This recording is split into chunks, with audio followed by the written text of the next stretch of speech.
আপনাদের মতো রোজাদারকে সামান্য কিছু ইফতারি দিতে পেরে খুবই আনন্দিত।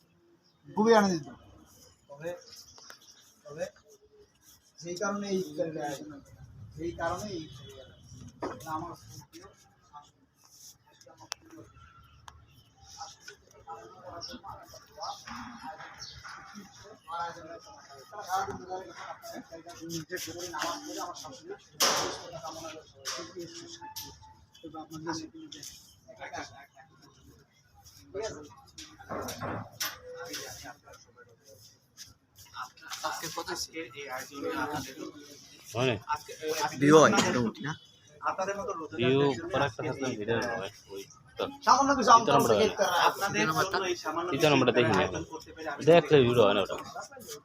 আসলে এই আয়োজনটা করা হয়েছে আমার শাশুড়ি তার সুস্থতা কামনা করার জন্য উদ্দেশ্যে সুস্থতা কামনা করা হয়েছে।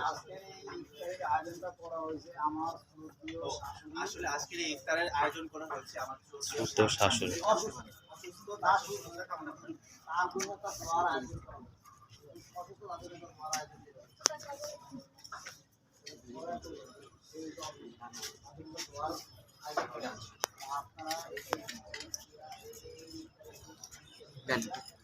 গাইস কেমন আছেন সবাই? আশা করি ভালো আছেন।